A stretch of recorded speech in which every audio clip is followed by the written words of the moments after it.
Bonsoir tout le monde, ici Monsieur Cacahuète. Ce soir nous sommes dimanche 24 février 2019, il est 23h12.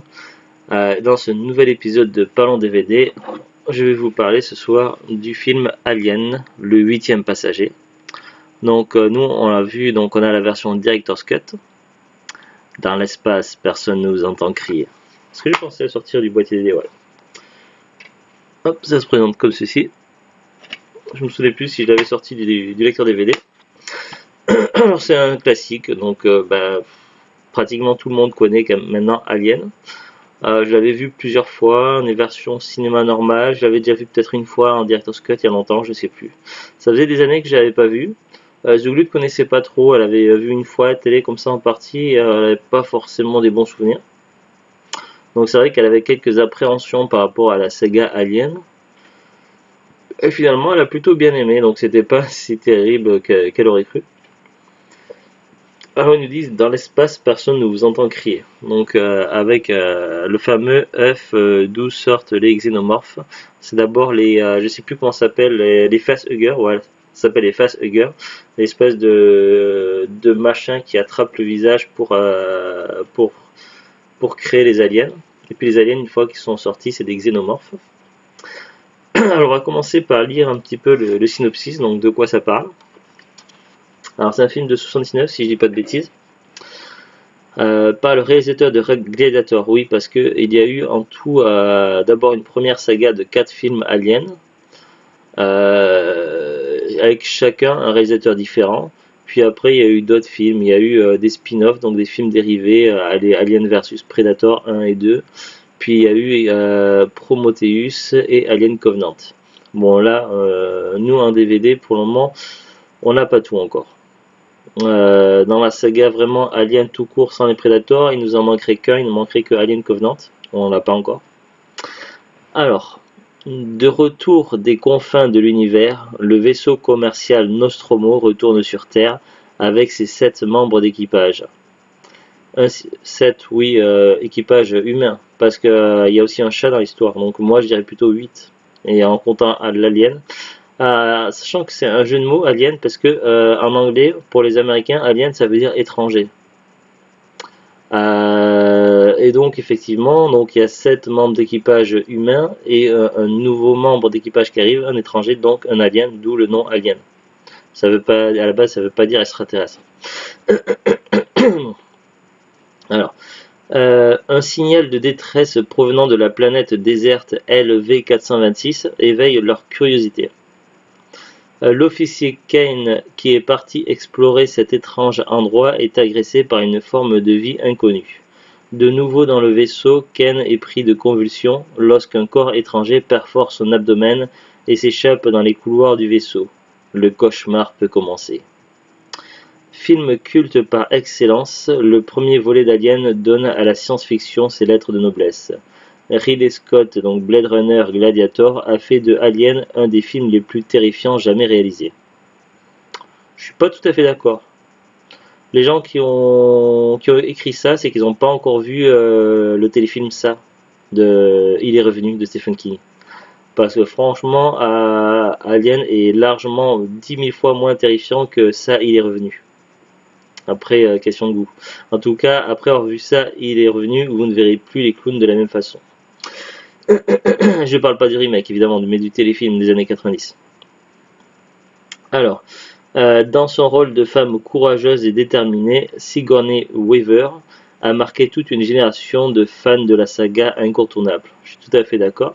Elle est aussi connue pour avoir joué une des actrices principales des 2 premiers films SOS Phantom, et elle a joué aussi dans pas mal de choses après, Sigourney Weaver, mais c'est vrai que son rôle clé, c'est vraiment son rôle de Ripley dans Alien. Alors je suis pas complètement d'accord avec tout ce qui est écrit au dos. Déjà signal qui éveille la curiosité et que du coup ils y vont pour explorer tout ça. Non, c'est pas tout à fait ça en fait. Il y a bien un signal qui déclenche le fait que du coup ils sortent de leur sommeil cryogénique ou de stase, je sais pas comment on appelle. Donc c'est le signal qui fait que tous les membres d'équipage se réveillent de leur sommeil. et ils se rendent compte qu'ils ne sont pas là où ils sont censés être, ils sont dans une zone inconnue de l'univers, où ils n'ont strictement rien à faire.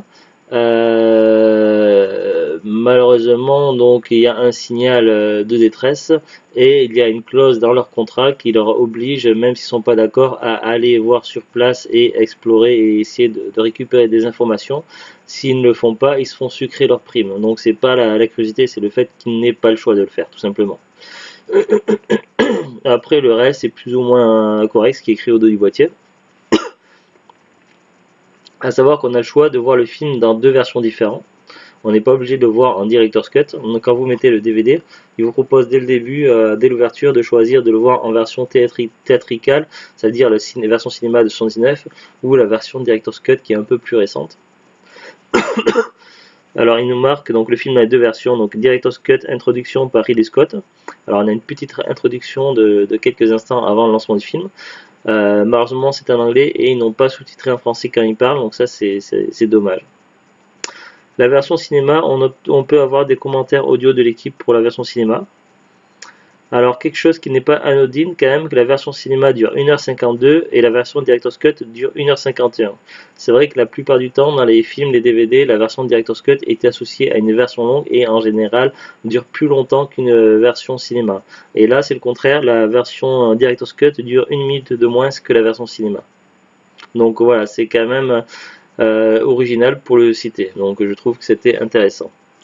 Bon, pour essayer de résumer un petit peu le film sans trop spoiler, même si vous êtes globalement, si vous connaissez pas le film, vous avez certainement beaucoup entendu parler et vous êtes pratiquement spoilé tout le film de par le fait qu'il date. Grosso modo, donc c'est un vaisseau cargo de cargaison thématique commerciale. Bon, après, il rentre pas vraiment dans les détails. Qui rentre de mission, qui est sur le chemin pour revenir sur Terre. Seulement, avant d'arriver à destination, donc il y a un signal bizarre qui est détecté. Du coup, tous les membres d'équipage sont réveillés par l'ordinateur de bord.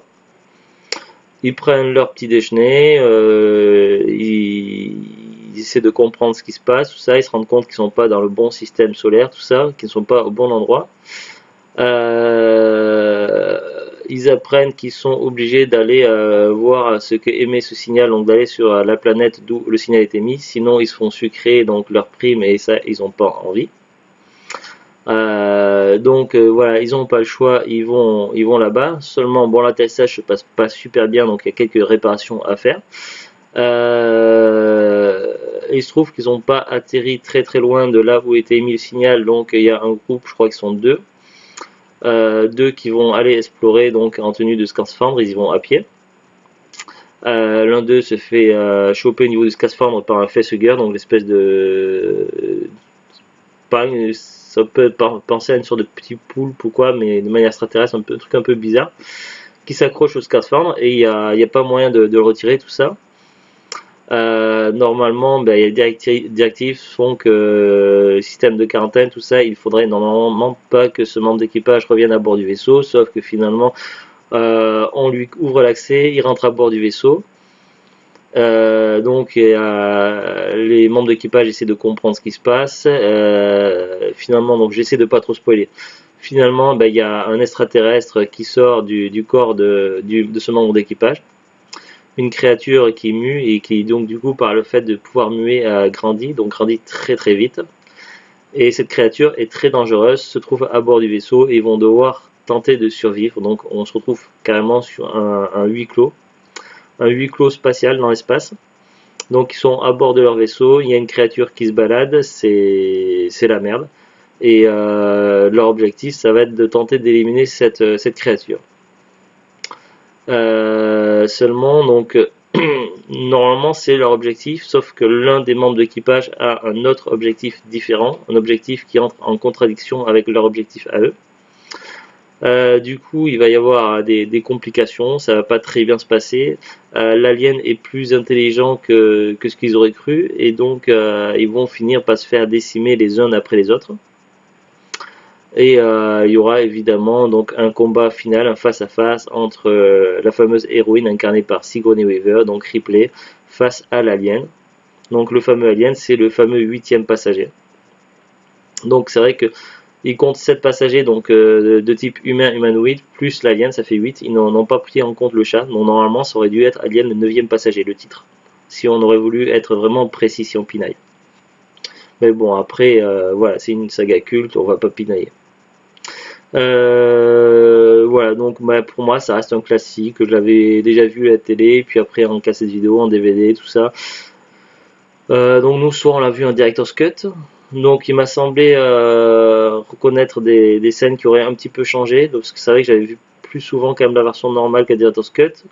Après j'avais quelques doutes, donc j'ai regardé sur Wikipédia pour confirmation. Moi, bah, c'est toujours un plaisir de regarder Alien, voilà, ça vieillit pas. Pour un film sur 19, vraiment, que ce soit la qualité d'image, le jeu des acteurs, le doublage français, les effets spéciaux, tout ça, franchement, ça n'a pas vieilli d'une ride, ça se voit toujours très très bien. Si vous aimez les films de science-fiction, les huis clos avec un petit peu d'inquiétude, un petit peu voilà de pression, tout ça. Bon, pas tant que ça, mais voilà, franchement, ça passe très très bien, ça se regarde toujours très bien en 2019. Franchement, voilà, si vous aimez bien ce genre de film, Alien, à regarder les yeux fermés sans problème. Après, moi, ça fait partie de mes préférés sur la saga des 4 premiers films. Si on prend en compte les 4 premiers films, alors je sais pas si lequel est mon préféré entre le premier et le deuxième. J'adore les 2 premiers. J'ai bien aimé le 4e. C'est vraiment je sais pas. Moi, c'est le 3 qui passe le moins bien. J'ai eu plus de mal à accrocher sur le 3 quand même.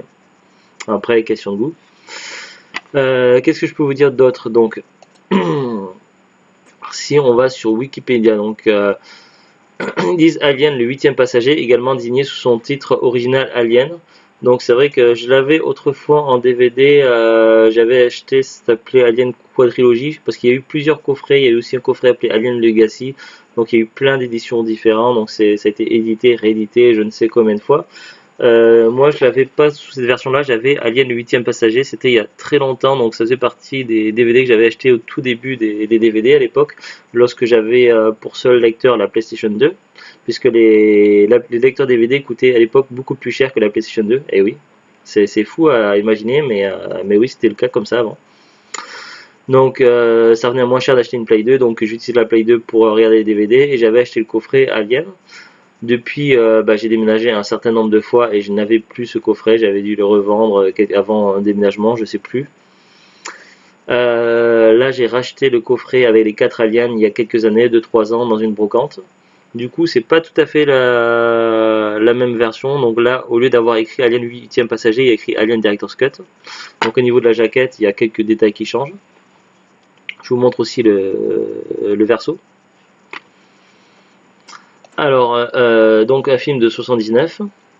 Au niveau du casting, on a quand même, donc là je passe le résumé, tout ça. On a quand même des acteurs quand même relativement connus. On a Tom Skerritt, Sigourney Weaver, Veronica Cartwright, Harry Dean Stanton, John Hurt, Ian Holm, Yaphet Kotto, Bolaji Badejo et Helen Horton.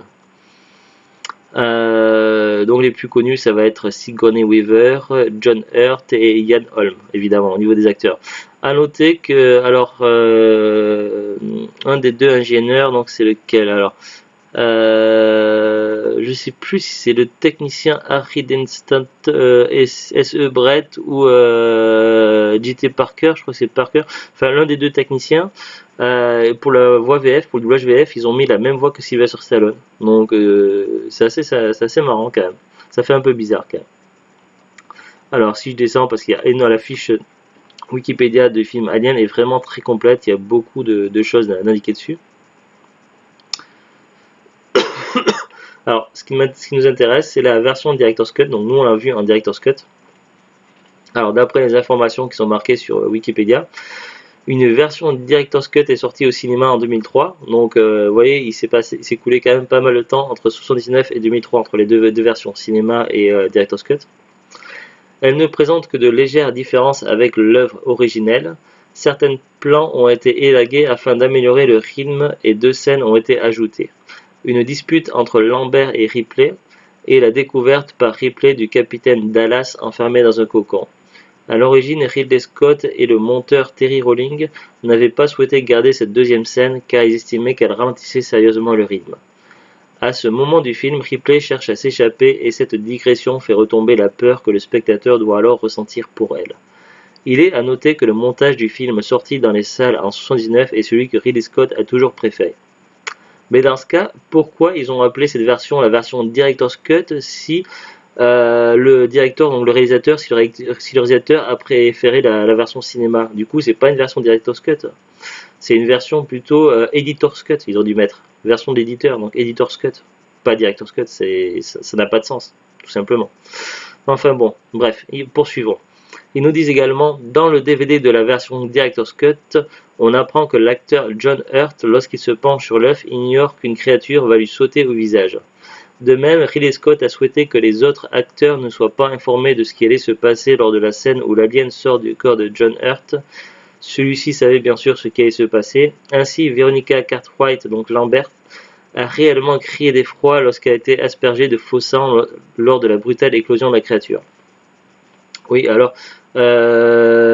si vous connaissez un petit peu ce qui s'est dit autour de la réalisation des films Star Wars, je pense à la première trilogie des films 4, 5, 6, c'est la même technique qui avait été employée. C'est-à-dire que par rapport à la découverte que Dark Vador, attention spoiler, donc Dark Vador est le père de Luke Skywalker, en fait au niveau du script, ils avaient fait en sorte que personne ne soit au courant, personne ne connaisse cette révélation. Il n'y avait que Dark Vador qui le savait sur le moment, et du coup ça a été fait pour garder l'effet de surprise. Du coup comme ça, c'était pour avoir le réel effet de surprise de l'acteur qui est joué par de Luke Skywalker, qui est joué par l'acteur Mark Hamill, donc pour avoir le réel effet de surprise au moment de la révélation, pour figer pour capturer ce moment sur l'instant, pour éviter que ce soit que ce soit joué, quoi, pour que ça fasse plus réaliste. Et bien ils ont fait pareil avec Alien au moment où l'extraterrestre sort du corps de l'acteur. Du coup c'était quand même une initiative très intéressante, donc pour garder donc plus d'originalité, plus de fraîcheur, tout ça. Donc c'est plutôt bien vu de la part du réalisateur Ridley Scott, qui est quand même un réalisateur de talent, qui est reconnu pour beaucoup de films vraiment très sympas. Voilà, donc après je vais pas m'éterniser plus que ça sur Wikipédia.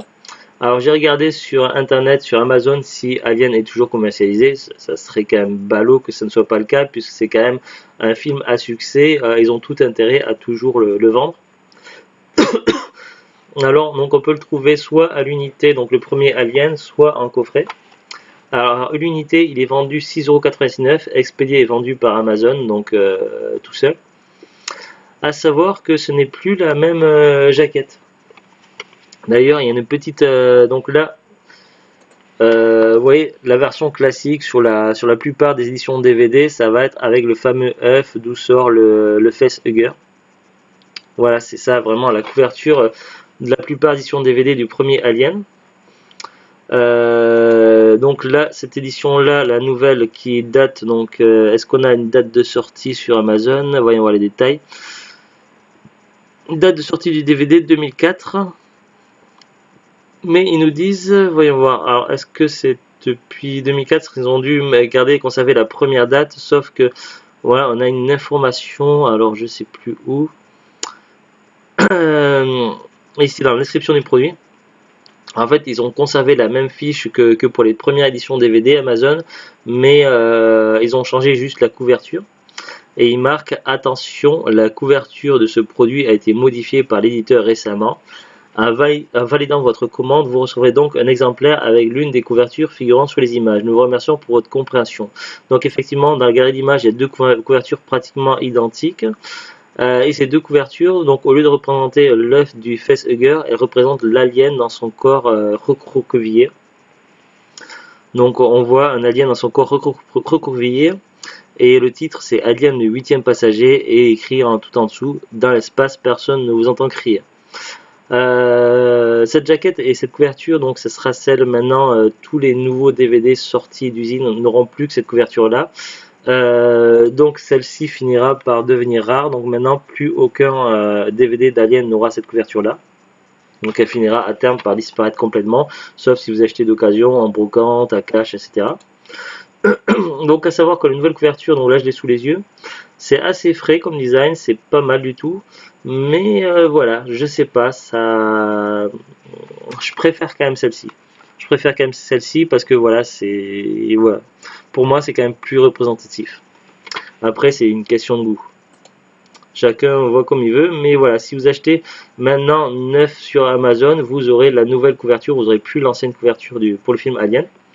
Donc on a dit que ça coûtait 6,99 €. Si vous voulez prendre le coffret, donc ça vous fait évidemment des économies, puisque le coffret est à 17,19 €, expédié et vendu par Amazon, pour 6 films.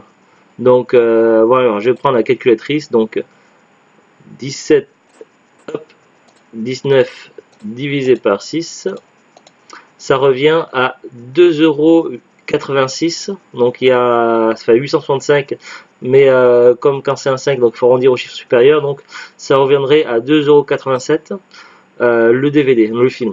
Et franchement, c'est plutôt un bon prix, c'est une offre qui vaut le coup. Ce coffret de l'intégrale des 6 films, ça comprend quoi? Donc ça comprend Alien, donc le 1, Aliens le retour, le 2, Alien 3, Alien la résurrection, donc le 4, Prometheus, qui normalement devait se passer donc une sorte de préquel, sauf qu'en cours de réalisation ils ont modifié certaines choses, donc ça se passe bien avant le premier Alien, mais c'est pas tout à fait la préquel attendue. Et puis le dernier film Alien, donc Alien Covenant, qui cette fois-ci, ce film-là, il relie vraiment l'univers des nouveaux films, vraiment aux anciens, l'univers des anciens des films. Alors c'est le seul que je n'ai jamais vu, que ce soit au cinéma ou autre, je l'ai jamais vu encore Alien Covenant, et c'est le seul qui me manque en DVD. Donc merci de ne pas me spoiler. Après c'est vrai que Alien Covenant, j'ai regardé sur Amazon, il a prix a quand même pas mal baissé. Amazon le vend, donc Alien Covenant, expédié vendu par Amazon, 6,58 €, donc il a pas mal baissé, mais bon voilà, après il faut rajouter des frais de port, tout ça, et non, c'est encore cher pour moi. Je vais attendre quelques mois ou un an ou plus ou moins, on verra à peu près, mais voilà, en général au bout d'un moment dans les hypermarchés les prix baissent assez vite et je devrais pouvoir le trouver assez facilement à 5 € ou moins d'ici quelques temps. Donc voilà, j'attendrai un petit peu, il n'y a pas de souci. Voilà, c'est tout ce que j'ai à vous dire sur ce premier film Alien. Pour moi, c'est un classique et voilà, donc il n'y a pas photo, ça n'a pas vieilli et ça se regarde toujours très très bien, donc excellent. Moi, je recommande sans souci, donc voilà, un très très bon film.